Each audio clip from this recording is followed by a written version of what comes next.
Hello, we are live. We are live at Arise and Shine Stories of Triumph. Welcome, everybody. I encourage you to share this broadcast. Put it out, put it out, put it out because it's sister talk. And when sisters talk, you just don't know what's going to happen. I know that. Right? Amurra, you have no idea.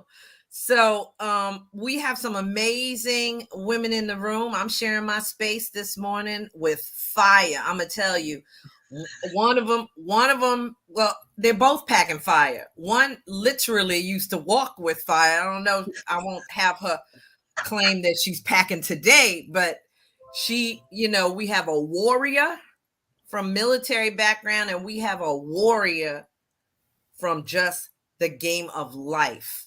So I'm going to step back and I want to toss the mic to my compadres one at a time so they can talk to you about who they are, what they do. You already know. If they're sitting in this room, they fire. So I'm going to toss the mic to Amurra Bay, the phenomenal Amurra Bay. Amurra, it's all yours, honey. Tell the folks what you do, who you are, and thank you for coming to chat with me today.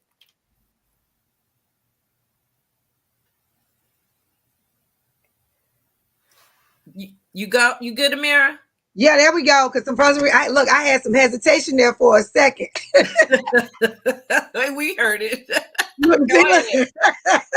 I'm like, I'm going in and out this morning. I'm like, no, the devil is a lie today. But I thank you, Tanya, for having me on today. This is a wonderful and amazing day, as well as it's amazing Saturday. But my name is Amurra Bay.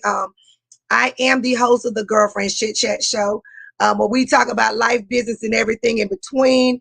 And we encourage and motivate everybody, all walks of life, men and women, as well as I also have the Girlfriends magazine, which we will be launching our new issue in May, which we are so excited about. That magazine itself, it promotes lifestyle, health, awareness of so many things and so many individuals. We don't just cater just to girlfriends because we got to have a man in our life too now. So we showcase our men and women in the Girlfriends magazine. Awesome. Now you have to toss the mic to your sister down there. Sister Vaughn, pick up the mic and let us know what you're doing. You have so much stuff going on too. And ladies and gentlemen, let me just let you know, Amurra ain't share half the stuff she's got going on. When I say she a serial entrepreneur, I'm not joking. But yeah, Lady Vaughn she comes from the same academy of I know how to work. Talk to him, Lady Vaughn. Good morning, everyone. Afternoon, evening, wherever you're coming in from. Thank you for joining. And I'm over here sharing it out even broader. So don't mind my head down. I'm multitasking so that we can build our audience. And thank you so very much, Tanya, for allowing me to grace your platform. Amurra, looking forward to sharing with you this morning. I am Vaughn Griggs, and as Coach Tanya said, I am retired U.S. Air Force. I oversee a nonprofit, Joy Restored Outreach, where we provide resources and permanent housing for unhoused female veterans with children. What do I have coming up? Volume 2 of Her War 2. We just made #1 bestseller on Amazon. We had 12 co-authors on that project. Veterans, spouses of veterans, and family members of veterans showing their support and sharing their untold stories. Also, looking forward to hosting the first ever Women Warrior Retreat in the Gulf Coast state of Mississippi. That's taking place the 10th and 12th of June, 2022, and you'll start seeing more advertisements on that, and that is open to women coastal and North American and globally wide. So thank you again for this opportunity, and I'm so happy to be here kicking off the second quarter 2022 Yes. with you ladies. Yes. Happy. It's so powerful. Didn't it happen fast though, y'all? It did. That first quarter went quick. I have to agree. It did. Quick. Real quick. Hey, Brenda. I tell y'all, Brenda will always be in the room. Brenda will pull the car over if she's going somewhere to be in the room. I love me some Brenda. Good morning, good afternoon, Brenda. Thank you guys so much for coming, and thank you for sharing. Look, I wanted to have some authentic conversation, and you know we do authenticity here on Arise and Shine. I grabbed a couple of sound bites because I wanted us to have some good conversation about some of the things that are going on nowadays. I'm going to share one of them with you now because everywhere we go, we hear you got to fight, you got to put up your dukes, you got to, got to be prepared for the battle. We're going to war, right? Yes. And it, even with, as we participate, we're getting ready to do the War 2 volume for the anthology. There's so much that goes on in war. But what if, I'm going to just say that, what if, and I'm going to play this for y'all.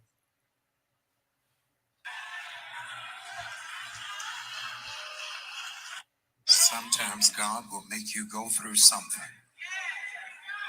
and you don't even know what's happening. And if you're not careful, you'll confuse it for warfare when it's really transition. Come on, Bishop Daniel, say that again. Sometimes God will make you go through something and you don't even know what's happening. And if you're not careful, you'll confuse it for warfare when it's really transition. Ain't that the truth, y'all? What do you have to say about that? I see your head tilt more. That means you got to remember now, like we said, we have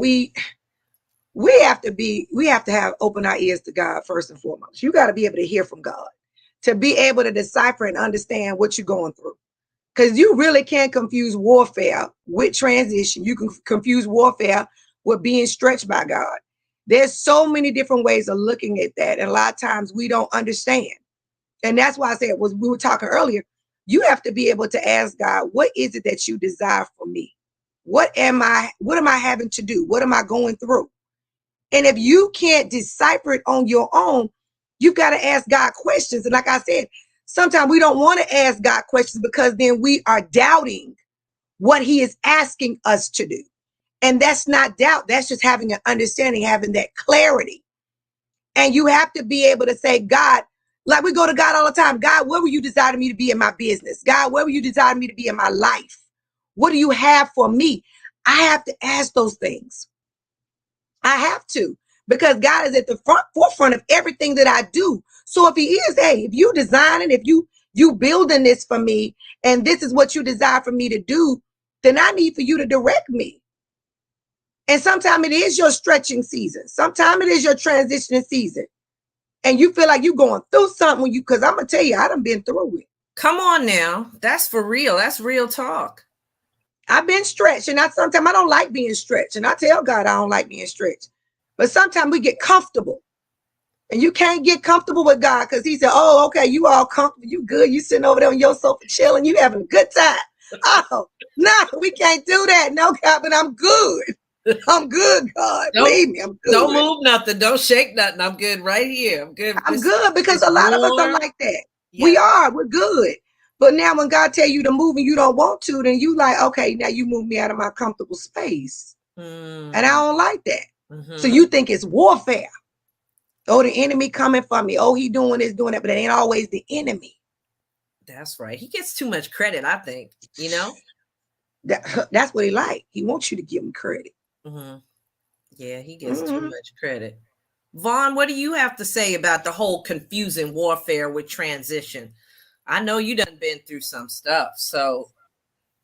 And when I first thought about the actual art of war, where you can attest to this, Tanya, in the military, you know what that mission is, and you're training for war all the time. You're constantly training for that mission. And we hope that war doesn't break out, but we are now capable of fighting the war. What we're now having to decide is the enemy's opportunity and capability what is that threat of war.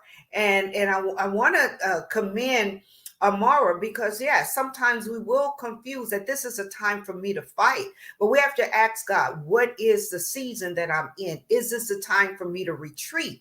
Not that I'm giving up, because I've got the fortitude, I've got the tools and resources to fight, but it may not be my season to fight. And if I confuse that transformation or that transition with, this is not what I want. Amurra says she's going to God. She's asking him, what do you want in the business? Well, he's the creator. He's designed it. The very thought of going into business, that was a gift from him. And what I have to do often is remind myself that God is the CEO.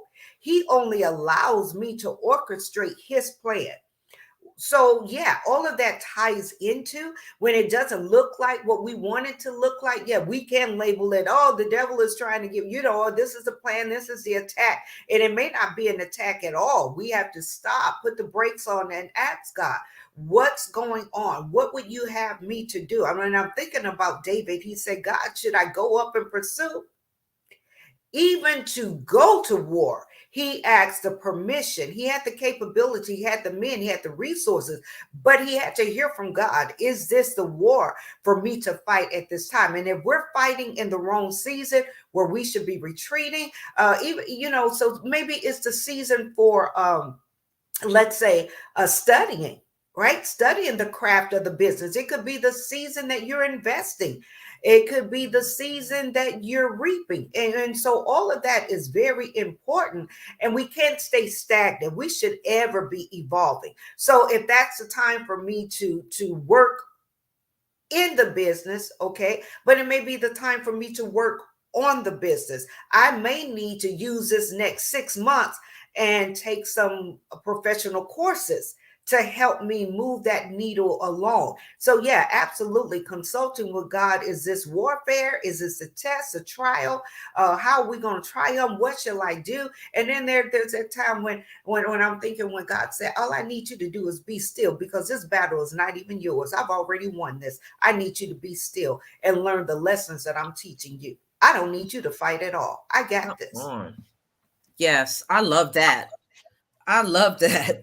And I think the key in both of what you were saying is that you have to have that relationship. Yes.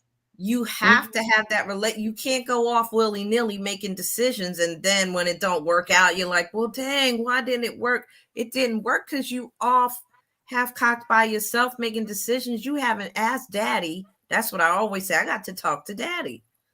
What does Daddy say? Well, Daddy say he's coming for you. So here's what I need you to do. Or Daddy said, and you can feel it in your spirit when God says, I need you to sit down. And if you don't feel it, all three of us has been in a position, I know personally here, where he has picked us up by our hair roots and sat us down. Yeah, because that's the thing about obedience. Obedience is always better than sacrifice. Obedience. Yeah, you could do it. It's always better because you want to be obedient to God's will. I mean, everything he asked me to do, I don't always want to do it. Let's be real about it. Yes. How many of us walk into things and God say, do this, and I say, I don't want to. Be like kicking and screaming. That daddy-daughter relationship. Yeah. Daddy, I don't want to do that. I'm not going to do it because you're making me do it. Right. But eventually, you're going to have to do it. Right.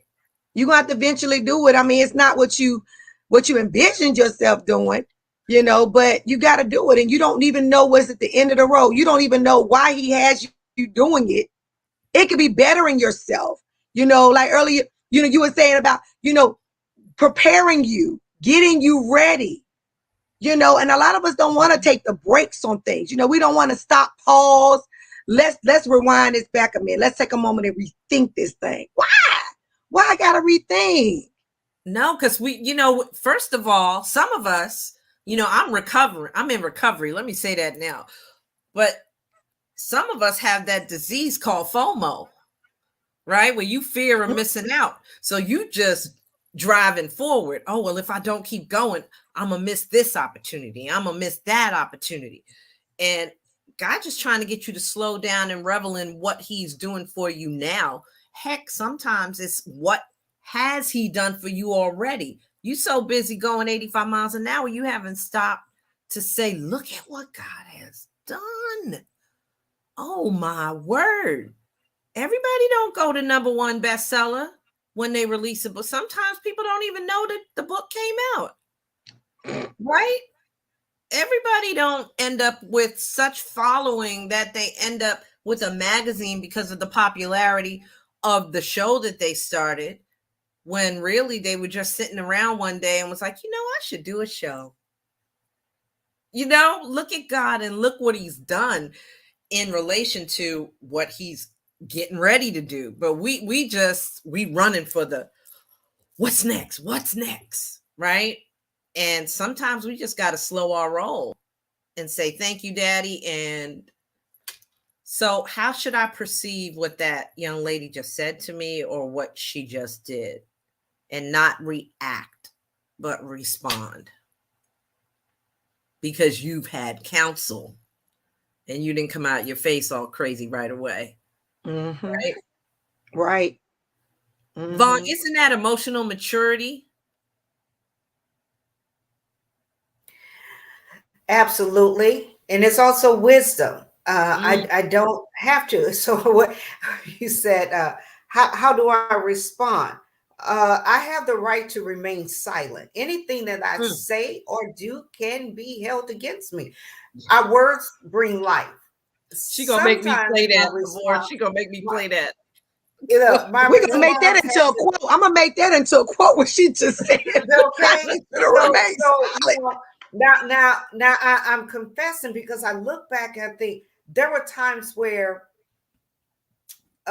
you have to defend yourself. You have to explain. No, you don't always have to explain. Is it worth it? What's the value in that? Why am I allowing myself to get all wrapped around what someone else's perception was, or what they said or didn't say, when I know for me, I have to watch what I say, because my words can bring life. Death and life is in the power of a tongue. But even in that response to someone else, what am I speaking into the atmosphere that I really didn't want in the atmosphere? And then there's that boomerang effect. And when it comes back, I now have to identify, where did that come from? Well, you said it. Remember when you told her off and I didn't do anything, just let it be, right? And we're often wanting to defend what sometimes we're not even capable of explaining. We don't have all the answers. I have no idea. And as Amurra said, I'm just trying to be obedient here. I'm trying to follow, because God is working from the end to the beginning. We're from the beginning trying to get to the end. And he already forecasted that. He knows it. So oftentimes we can explain. It has to be revealed to us as well as to whoever's watching or whoever's listening. So we can speak something and it's not necessary. So I'm in this season right now in life. Yeah, maturity and wisdom. I have the right to remain silent. I'm not going to allow you to pull me in to a conversation that could be detrimental to my future and my well-being. You're not going to disturb my peace. That's where I am right now. I know that's right. I know it. Look, Amurra, she trying to get me to play that soundbite. I might just have to do it, because I'm gonna tell you something, because you can't allow people to come in and disrupt you like that. No, get underneath your skin and take you to a place that you used to be in. Let's go there. You used to be in. You used to, but you not no more. Listen to this. Listen to this soundbite. People think that you're going to remain silent, and they're betting on your silence, hoping that you'll go along to get along. But they don't understand that they pushed you too far. That there's another side of me that I try to keep in submission, but you tried to play me one too many times. God, y'all ain't helping me tonight. But God says, I need you to know your silent season is over. This year, I'm going to tell you how I really feel. What? This year is no holds barred. If you can't handle it, you might as well get out of my space, because I'm tired of biting my tongue and I done ran out of cheeks to turn. All right, now somebody's fired up. Bishop Daniels is fired up, and he said, okay, I don't want to be silent because I'm done. Do you guys recognize that with this pandemic and everything that's gone on, there's so many people walking around like that right now? Look here. I have been walked over. I have been breathed on in some cases. I'm done. I have no more cheeks left. Right. And for me, I walked through a period of a while back where it was people saw my silence as a weakness. Yes, they do. They do. They don't see what Sister Vaughn was talking about, which is amazing. And it's what they should see. Mm-hmm. They should see emotional maturity. They should see wisdom when you choose not to engage, right? But what they see is, oh, she ain't gonna say nothing. She weak.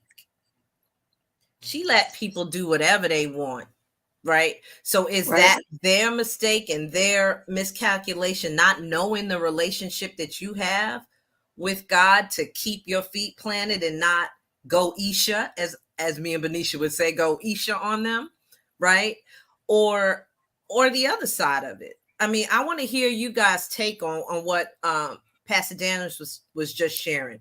What about when you run out of cheeks and it's hard to be silent? What about that? Oh, well, considering the source, really considering the source, because my mind is going, what's the relationship? Is this career related? Do I need to speak up because there's a need for reprimand? I really have to consider the source. Where is it coming from? And what's the value in it? So that's wisdom right there. There are laws in place for us to speak up sometimes, and when we have to do that. So it really depends on where that conversation is coming from and what's the relationship, what's the value of it. If it's someone that's just giving a raw opinion that has no value, then no, I don't need to attend to that. I'm not going to pour my energy there. But if there's a disservice being done for myself or someone else, and I need to advocate that, then absolutely. But in my speaking up, I need to do that appropriately. I need to do it in a way that it's not going to offer backlash or more detrimental, right? And sometimes it's an unspoken speaking up.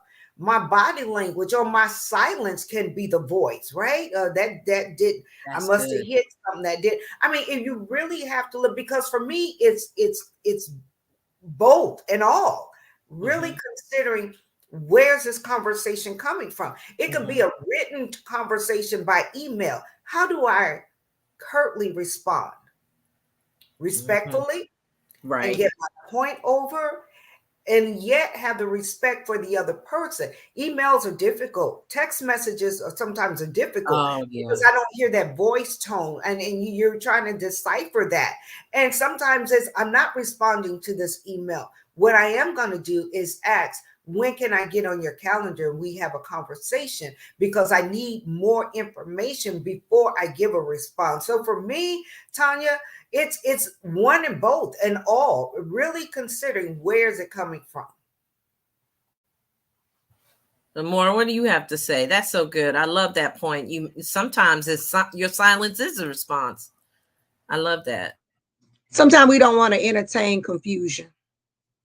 Sometimes I don't want to entertain it. Sometimes you have to just sit quiet sometimes. Because a lot of times we take it. Well, some people, depending on your personality, you can sit back and be an observer. I observe who you are, how you carry yourself, how you conduct yourself.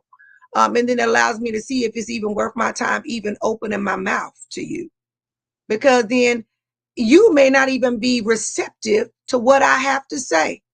Sometimes that's why I say a lot of times God will tell you, well, you can't go and tell that word, give that word to someone because they're not ready for it. They're not ready for the word. They're not ready for whatever you got to say to them. It doesn't matter what it is. And you say, but I'm trying to help them, or I'm trying to encourage them, or it just me just want to talk to you that day. Maybe they're not ready for it. You know, and you have to wait until sometime God will say, now they're ready for it. Now they're ready to accept what you're about to say. Because I've had to say things to individuals that I should have said to over a year ago. But you have to remember, sometimes they're not ready. And it could be the relationship that you all may have, you know, or you may not have a good relationship with that individual. And then sometimes God said, it's not even worth your time. It's not even worth it. Leave it alone. And it's harder for us to leave things alone because we always want to say something, you know. I want to tell you what's on my mind. I want to let you know where to go with it. Like, yes, Lord. I want to leave God at the front door, and then I'm going to come in and tell you about yourself. Let's do that. Hold me back. Hold me back. Did you forget you a godly woman? Did you forget? I'm going to tell you how it is. I'm going to lay it down right here. But then you got to remember that sometimes we allow people to take us to that place. And then you regret having to tell that person that because you're like, you know, God, that wasn't even me. But then he'll say, didn't I tell you to leave it alone? Right. Because now you took yourself out of character. Right.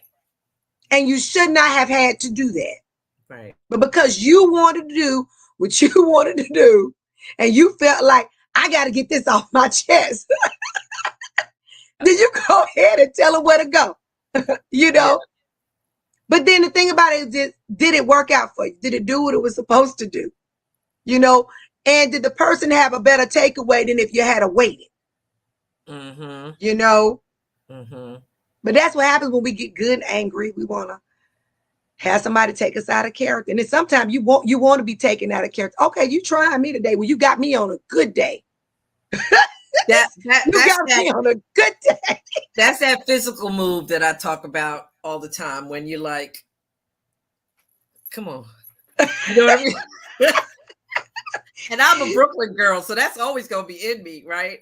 So I find myself tussling with that every now and then. I'm like, okay, woman of God, you know you want to, but then you got to, you know.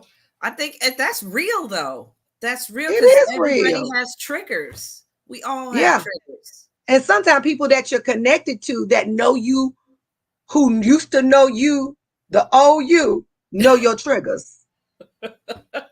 You know what I'm talking about? When they know your triggers, they be like, now you trying me today. You know, because then they test to see if that's still, that you hit that right nerve. You know, you be like, oh, your thing still hurt, don't it? Yes, you got me on a good day. Especially, y'all, when we go through, because I can tell you, I know that the young lady, and this may even be common sense, but for some folks, it's not. You know, the young woman that went into the military and the young woman that went into school after she got out of the military and the young woman that's sitting talking to you now, those are three different women, right? And those were major transition points in my life. And I left some people behind at all of those stops. Everybody didn't go with me. But when you are a personality that, you know, I come from a large family, I want everybody to be happy. I want to take everybody with me everywhere. If I make it, I want you to make it. You know, sometimes that's not the best type of personality to be, right? Because one of the big things for me is I had to realize, and Vaughn, you could probably speak to this. Everybody can't go where you're going. Everybody can't go where you're going next. Well, since you mentioned that piece about, you know, your difference in the military, who's assigned to me? Who am I assigned to? Again, those are seasons in life. And as we evolve, as we mature, you know, there are different stages. There, the seasons, and you know, is it winter, summer, spring, fall, autumn? Really, what's going on? And I attribute happenstance in life that way. But since you mentioned that military piece, the reason why some people didn't go with you because you left them at a previous duty station. Your time of assignment and working along with them is over. They're being sent to the Pacific and you're being sent 2 states over. It's not that we no longer have dialogue somewhere along the line. And that could be, happy birthday on LinkedIn. I'm here, how you doing, whatever. But we're not seeing each other day to day. Oftentimes we try to hang on when God is moving us along the way. We're comfortable. You said that fear of missing out. I want to take them with me, but they're not fitting for the next assignment to be present with you. Not that you dismiss them or they're no longer somewhere, whatever that inner circle, they move to the outer circle, they're still present, but we're no longer serving equally so on this assignment. So you're still my son. Don't get that twisted. But I'm going this way and you're going that way. We have familiarity. We've served together, whatever that was. We're still of the same cloth, if you will. We're just on a different assignment, same mission, but we're serving on a different assignment now. And we have to respect that in each other. You mentioned college. Where are those classmates now? How many of them in your yearbook do you still keep up with? How many are pen pals? You may be an alma mater or an alumni of that campus, but how many of those people? So, they served as classmates at that time when we were on, I don't know, we were in the marching band together. We were in whatever co-ed study. That was for that period of time. They're not with you right now, but it's not that you dismissed them. It was the time to part, right? Yeah. And we have to recognize that and not hold on to people longer than we need to, or not let people hold on to us longer than that assignment was to be served. That's my thought on that. I love it. Let them go so you can grow. Let them go so you can grow. That's good right there. Yes, let them go so you can grow. We block God's signal a lot of times. Yes. Holding on to stuff. I think you spoke to this earlier. Maybe we weren't on the air yet, Amurra, but you said something similar to that. We kind of, the distractions, the white noise, all of that, God's got to fight through that. Let me tell you, he just needs it to be easy. He just wants to knock on the door and you open it. He don't need all that other stuff going on, That's true. So you dragging people through the gravel to come with you because you think you can't do without them. That makes a lot of noise because they're fighting you. They don't want to go, or they're making you late. They want to go, but they want to go at their own pace. Well, then that takes you away from your assignment that God has for you to do. So if you let them go and they get up and follow you on their own effort, wonderful, right? But if not, you on task, you're being obedient, and that takes the ultimate courage, because most people won't be obedient to what God has for them to do. That's always the case, but that's always the case though. Because you just want to do what you want to do. Yeah. And you have to get past that and be able to understand that this is your assignment, and the assignment you have been given, you have to complete it. Yes. And you can't move from your assignment until it's fulfilled. That means when God says you are done, or that assignment separates itself from you. So depending on what it is or what it may be, that happens as well. So you try to fulfill the obligation and whatever God gave you to do, you want to fulfill it. No matter how hard it may be, what kind of struggle it may be, you want to fulfill it. You have to make what seems like the unpopular or the hard decision. And actually you have to let people know. You kind of have to make a formal announcement. Actually, I have a soundbite that talks about that too, from Pastor Jakes Robert Sarah. Let's listen to that real quick. Not the woman you used to know. I'm a woman who knows how to rise, and I've been denying it for long enough. But it's time for me to start walking in the fullness of who God has called me to be. It's time for me to start walking in the fullness of my calling and my destiny. Some of you are going to have to go back to your homes and reintroduce yourself. Allow me to reintroduce myself. My name is the anointed and appointed vessel of God. Allow me to reintroduce myself. I've been changed and transformed and set free. I'm not the woman. I am not the woman. That's how I used to be. That's right. But some people don't remember that. Some people want to live on the person you used to be. They don't want you to change to the new person that God has designed you to be. They cool with everything you used to do, but they don't want to say, no, you can't do that no more. No, we don't do that no more. So then you lose friends. You lose people. You lose friends, that childhood friends, people that been through thick and thin with you because, oh, you somebody new. I don't know who you are anymore.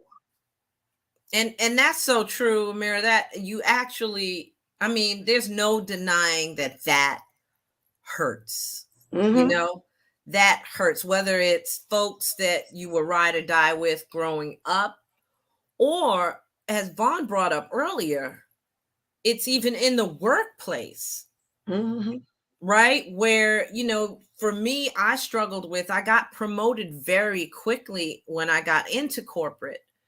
And I got backlash for that. You know, you're changing. No, I'm not. I'm me, but I'm evolving. Aren't you happy for me? No, they not happy unless you with them in the barrel, right? Where everything was. So now you're going to sergeant, staff sergeant, and sergeant major, and officer, and they don't want to see that happen because that means you're further away from them and you're progressing and advancing. So you have difficulties because of that. And then the crew from back home in the neighborhood, oh, you think you such and such now, look at you, da-da-da. I remember when you used to be in the club and da-da-da. They want to remind you of what you were and not who you're evolving to be. And that, I mean, it hurts because when you close your eyes and played everything out, they were on the front row when you got to that new place. They were always going to be there. I mean, you couldn't imagine your life not having them with you, right? And but sometimes, but you got to remember too, as well, as misery loves company. Ooh, child. Yeah. If I ain't doing good, I don't want you doing good. If I'm sad, I want you to be sad. If I'm miserable, I want you to be miserable. And then we're going to sit and we're going to sulk together. No. I can't do that. You know, can't we just be happy together? I can't be happy for you because you're getting further ahead than I am. You know, you trying to get me to where you are and I'm not ready to go there yet. Vaughn, are you talking on mute? We can't hear you. What'd you say? Forgive me for that. That was my granddaughter at the front door. And I said, no, I can't open the door right now, baby. I can't open the door right now. I'm come back a little bit later because I'm on live. I thought you were talking to us. I was like, but I can't hear. She's making a point on mute. Yeah. So, I'm sorry for that. But yeah, so, you know, as you mentioned promotion, I was thinking it's more difficult when these have been your peers. You've worked along beside them and you have that commonality, you have association and familiarization with each other as peers. You get promoted above your peers and now they become your subordinate and you're in that first tier leadership and up, right? And so you can expect those relationships to change. Do they have to? To some degree, it's necessary. Right. And sometimes we can expect that they're going to sabotage our promotion, rightfully so. And this is why, because we may not have been the best employee. We may not have been, serving that employer from a place of excellence. So when they were your peers, they knew you came in late. They covered for you. They clocked in for you. Right. They knew you left early. They knew you were not given to Caesar 100% what belonged to Caesar. They knew you were over there on YouTube, on your computer. Now you're wanting to discipline them. They knew that you overstayed your lunch hour and all of those things. So, as you were saying, tell the truth, Mom. Tell the truth. When that happens, well, we want to take that role of leadership. Well, we have to do it from a place of humility. No, I'm not serving at the same level on this payroll, right? But I need you to respect my promotion. Sometimes we Right. got to be humble and go back and ask those people forgiveness before you can expect that you're now going to have that opportunity of discipline for them. They're not going to respect that because Tanya, they knew, Amara, we were hanging together. We always did this on Friday, right? Well, you can't do that on Fridays anymore. So sometimes we may have too much intel to now be over those same people that we were peers with, and we were not very good employees. So I have to look at, and I'm Yes. thinking about some own occurrences that I had. Why am I getting this treatment? I deserve this treatment because when I was there on that level with them, I wasn't the best. I didn't always do. And now I want to come over here and be above them and treat them as subordinates where there's a breach of respect there. And I had to own that. And once we got that dialogue and I opened the dialogue, are you going to support me? Because if you're going to continue to sabotage me, I need to know. Maybe I need to ask for a lateral promotion so I am not overseeing your operation and your production, and you're not having to hold me in a strict accountability. I'm just waiting to see what she's gonna do, because the first time she do that, I'm gonna be the one to report her, because I know, this will right. And so we have to look at all of that from a place of maturity and wisdom and call it what it really is. Yes. That's so good. That's so good. Being honest with yourself, holding yourself accountable. You have to own your mess. That's right. Yes, you have to own your mess. The mess that got you the promotion. You got to own both the pretty and the ugly side of it. And you will always have an audience. I remember telling my folks when I worked overseas and my team, we were doing events internationally, and I would express to them, there is no safe space when we're working an event. That people are always watching. You could be in the restroom and your colleague could be washing their hands and you're in the stall. You think you're in there by yourself and you're not. And you say something wrong. You could be in the elevator. You could be anywhere. There are people. There was a situation where we had to let some folks go because they had a conversation in the elevator with one of our representative of one of our top sponsors of the event was in the elevator and heard the whole thing. But people are watching you always, whether you're equal to them, whether you're under them in placement for work or whatever, or above them, you're always on.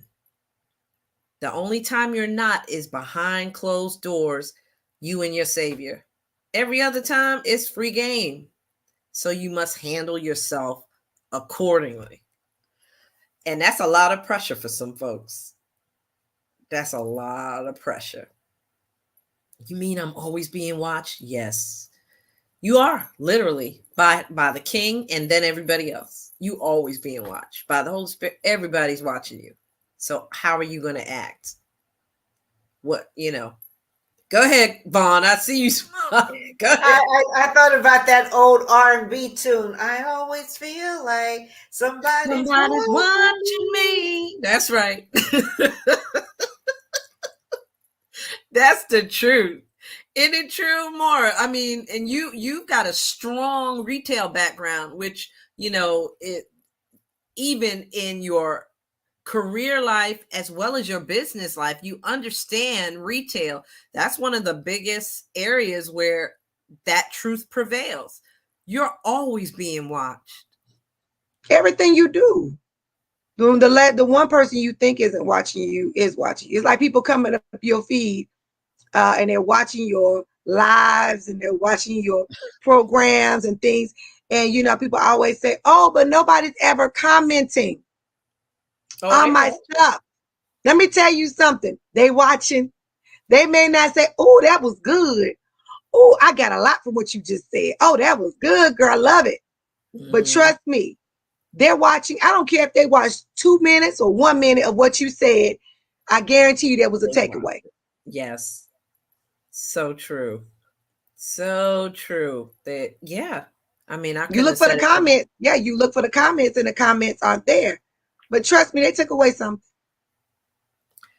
Those I mean, I've heard that those people called so many different things, like, stalkers or whatever. And I have had that situation where people have come up, I've been watching you, girl, you doing things, da, da, da. And I thought to myself, I never saw anything, I never saw them say anything.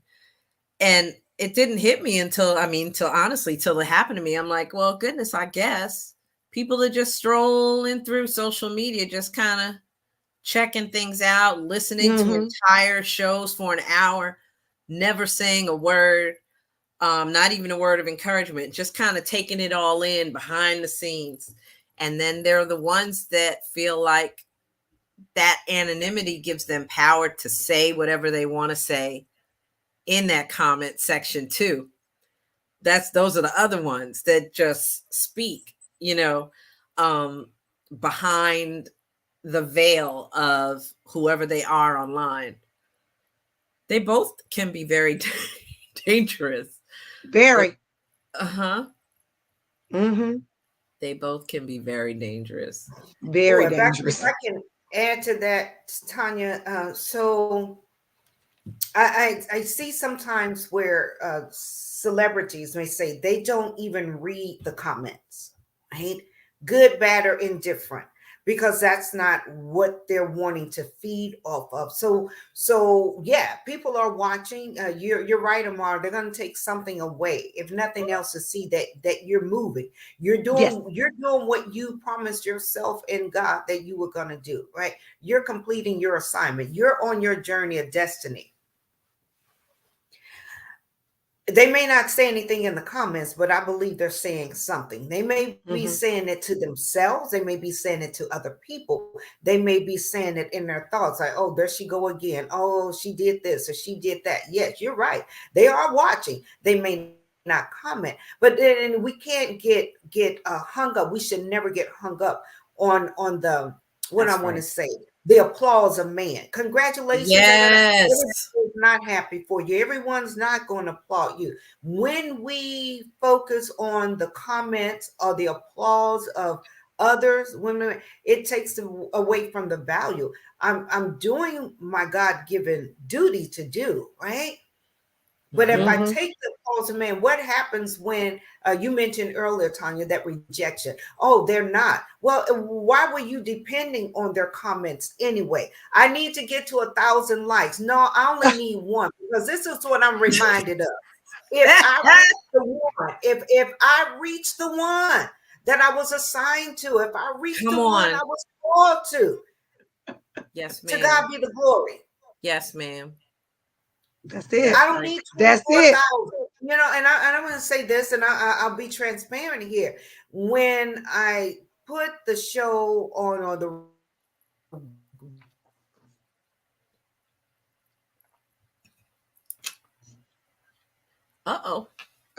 she froze for a moment there. Yeah. She was on a roll. See, she was on a roll. She was ready to let that.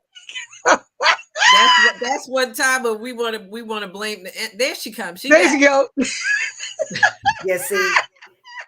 Somebody tried to shut that down, so you look. She was ready. I could feel it. It was bubbling up inside. She was about to say, "Let me let go." That was just one of those spirit. Yes. Look at that. Just taking you in and out, because she got something powerful to share. That's what it is. That's how it always is. That's how it always is. There she go. Yeah. And so, was why I was getting discouraged. I said, okay, some Saturdays we would have 100 people, 70 people, 50 people and down. But you know what? Each Saturday, whether there's 5 people that come on, they leave with something. Yes. Then I know that I've done what I was called to do. I know that Amen. the other speakers have met their assignment. They've done what they were called to do. So it should never be about the numbers. But many people do look for that. They live Yeah. off of that. They breathe off of that. I have to be on Yes. social media. So, I can get that 24,000, that 5,000. If I'm called to one, let me be called to the one and do it to a place of excellence that God is pleased. And Yes. so sometimes we can trip ourselves up by looking at who's watching, who's commenting. Well, is that appropriate? Is it necessary? And that can be different for different people. What you're calling, what's the purpose of you being there? Yeah.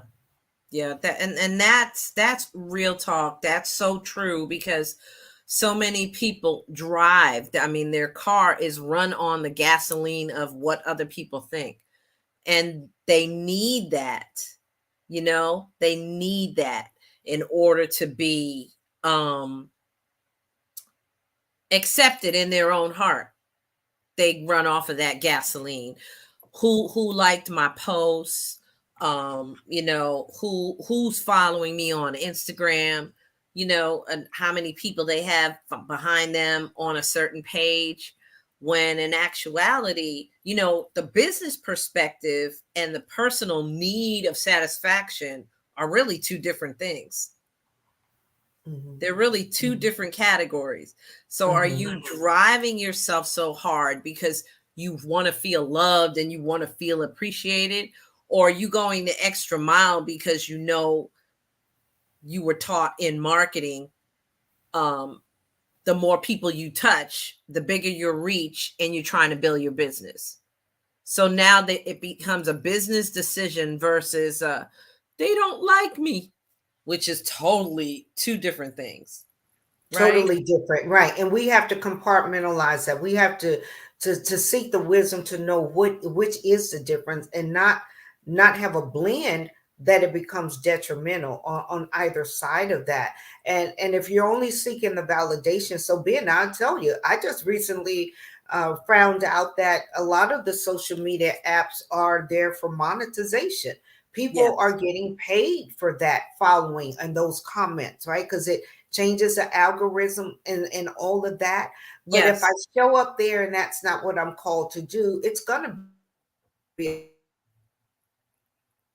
it's going to really a failure, because you're missing out. Am I a copycat? Am I doing it because someone else is doing it and I see what they're getting? You may never get that because that's not your assignment. Right. So true. So true. And I want to pause here too, because I want to talk about your assignment, and people are going to learn more about you because I'm blessed to have you as one of the co-authors in the Arise and Shine anthology that's coming out late spring. I've learned so much about you just from the time I've been spending with you. To hear how passionate you are, people are going to learn about your story and why you're so passionate about the work that you do and what you went through to get some of that accomplished. But to hear the women speak that are part of your anthology, Her War Too, really impacted me. Just to hear them talk about their experience, their military experience. And I've been talking it up everywhere, hoping to have some folks contribute to volume 2. I'm going to actually put that link in the chat so people that are interested and want to share their story. It's a really long link, but I'll drop it in there, that they can join you, because people need to know what the woman's experience is in the military, whether she's a wife of a soldier herself. What is her experience and how that shapes and mold women? Because we have another generation coming behind us, and it's our responsibility to give them a real picture, and also let them know the value that they bring if they're courageous enough to make a decision like that. So I wanted to salute you real quick on the work that you're doing. for your anthology, and thank you again publicly for contributing to mine. Oh, I appreciate that, and you're most welcome. Yeah, so the anthology was an awakening for me. I never saw that coming. Dear colleague and friend of ours, Coach Kern Cherry, was saying, "Well, Yes. you're doing this. Why don't you write about it? Put it out there." And I was so amazed, Tanya, as to how many women were ready to talk. They were ready to tell their story. One of the co-authors submitted her chapter in 48 hours. We went on Friday. I had her chapter Sunday evening in my inbox. That was amazing. Wow. And what I realized was equally for me as it was for them, many of us had stuffed segments of our career. We stuffed it away. We didn't want to revisit it. Well, for many reasons. All the reasons were not the same. For many of these authors, it was a breakthrough. For many of them, it was a coming out. It was, Yeah. why have I not done this? For me, it has become a bridge to reach back. You talked about the next generation. This past Tuesday, I visited one of the ROTC, junior ROTC classes on the Gulf Coast of Mississippi, D'Iberville High School, and spoke to the young ladies that are enlisting. And out of 17, 2 have already enlisted prior to their graduation. They haven't even walked the stage. That's how serious they are. And so to have those conversations with them, but yet to let them know any of these co-authors are willing to be your mentor outside of the uniform. Some of the things that you may experience, we've been there. Let us help you navigate. Many women left their careers on the table because they didn't know how to advocate. They didn't have a hierarchy or a command that supported them. They didn't have what they absolutely needed. So with that anger and that frustration and disappointment, they said, forget it. I'm not going to re-up. But had they had that channel of resources available, and I want to say shout out to the Department of Defense, because there are more resources now than what I had in my time of serving. And to help these women navigate that, when this happens, what should I do? How should I do it? And how do I do it that it doesn't become detrimental to my service time? How do I ask for a reassignment if I'm not feeling comfortable, if I've been threatened, and all of that, right, is important because we still have human beings there in a uniform, but they are going to experience some of those behaviors that may not be as positive as we would like for them to be. And so having that opportunity to be a mentor to those that are enlisting, oh my goodness, that's a reward all within itself. And so it wasn't just about the book for me. It was about helping these women unstuff what they had stuffed, uncover, speak up, no longer be silent, and get the breakthroughs that they needed to be able to move forward in life. And then we had some amazing occurrences. We prayed together, we cried together, and many of us had very similar experiences, though in different branches of the military and serving in different parts of the continents, right? But our experiences often mirrored each other, and we didn't want to leave a sister behind. I'm on mute.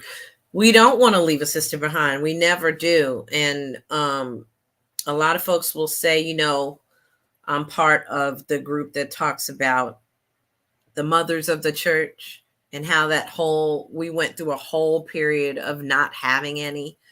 And so now we're in a place where that's starting to vamp up again, and in other areas of life. So that's when I look at this project that you're working on as a mother project, because the next generation is coming up and they're making this decision to step up in these roles in the military, just as easily as these other young ladies are trying to make their way in the world. That position of the mothers is so desperately needed, and we really paid a big price when we dropped that ball we lost a lot of folks, and we are, I believe, the folks that are struggling now, which is the reason why the suicide numbers are through the roof, is because we lost some of that underpinning over the years, and now we realize it, and we're fighting to put it back in place so that we provide the safety net for folks that need it. But we've created a generation that says, you know what, y'all, we waited for you long enough. We're moving forward. But some folks got left behind. So I'm grateful that you're doing this, because it's our responsibility, it's our obligation to have an example, and to for the folks to have something to grab onto or fall into if they do fall, right? Right, and help them have that safe place to fall. But you just made a revelation right there. Right? Well, wow, I didn't look at it as that mothering. Yes, I didn't see it as that. One of the students, a young man in the junior ROTC class, and I was there the whole day. So, watching them, there were 3 promotions. They got their pin-ons, and just watching that whole regiment. And I was so happy to go back to that school because my daughters were in Company A and Company C at that high school before they graduated, and so this one young man was smiling from the time they came in, and they had their pledge, and they had their full rendition, and at ease, and sat down. He did not take his eyes off me. So I asked, I said, young man, what are you thinking? And he said, you just remind me so much of my grandmother. He said, the way you look, the way you're talking. He said, I love that woman. I said, well, she must be an awesome woman then, right? But and so you just helped me reveal that. Now what you said, that mothering, they call it mentorship now. Back in our day, we'd say, I'm looking for an advisor, right? Like, who can advise me? And really, right. did I want to take that counsel? Sometimes we didn't want the counsel of the church mother. We didn't want to be told or redirected. Baby, I see you about to do, you about to, Right. let me go ahead because I'm grown now and I'm away from home, and all of that factors Mm-hmm. in, right? Mm-hmm. Making it on my own now. I can make my decisions, and that's why if I fall, you're right, Tanya. Can we give them a safe place to fall? And Yes. be there to help them up. No condemnation, no Yeah. ridicule, no judgment. Can we help them up when they do fall? Yeah. And the big thing about that, especially with the Rise and Shine anthology, are the stories of, you know what, I fell, but I got back up. People need to know, and they may identify with the exact reason why you fell, and they won't know about it unless you tell your story. So I am just such an advocate of storytelling. You have, because your story's not for you. We hear that so cliche now, but it's so true. Your story is not for you. It's for others. So they can see an example in you. They can see themselves in you and fight a little harder and a little longer, because you are the validation that they have a chance. They can make it happen if they continue to rise. So I was hoping Amurra would be able to rejoin us to say goodbye. She had some technical difficulties, but I just wanted to say thank you, Vaughn, for joining me today to, have some sister talk, all the good stuff. We touched on quite a few things, oh my goodness, I can't even list them all, but I hope that we brought value for the folks that watch the replay, because we get a lot of replay. So I hope that they see that, you can have real talk with real sisters. You can progress. You can go to another season in your life and still move forward. And it's okay. And everybody is not going to go with you, but you must be obedient through the journey. What was your takeaway, Vaughn, as we wrap up? Oh my, I have several. I've got a list over here.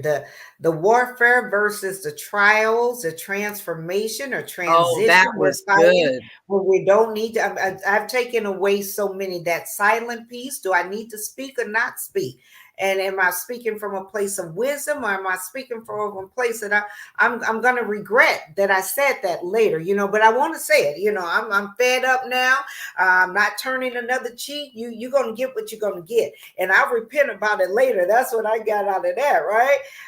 Yeah, the Yes. CEO of the business, really seeking God for the direction and know what season we're in. I'm taking away so much. I'm I'm so glad. absolutely. I'm always a student, Tanya. No matter where I am, I'm always listening, because sometimes it's that voice of remembrance, right? It's not that you Yes. don't know it, but have you done it? Have you Yes. done it consistently? So I'm always a student, and I thank you for being in your classroom today, because that's what I see. This anytime I'm joining to pull that I have need of. I'm there for support as well. But Yes. why am I here? Because time is so valuable. And Yes. so I've been a student in your classroom today, Me and too. having that co-student Amurra, and just reminding us, like, yeah, I'm going to show up and I'm going to say what I want to say today, and I'll deal with the consequences later. Right? Yes. Absolutely. Sometimes we're there. We allow people to push us there, but we don't want to do that with regret. And as she said, have myself come out of character, Mm. that I'm not going to be able to explain that, and that those occurrences can be very harming, not only for myself, but who I've impacted when I do come out of character. So Yeah. so yeah, I'm taking that away from my co-student Amurra right there. Hey, Yes. don't get pushed out of character. That's right. We definitely don't want to get pushed out of character.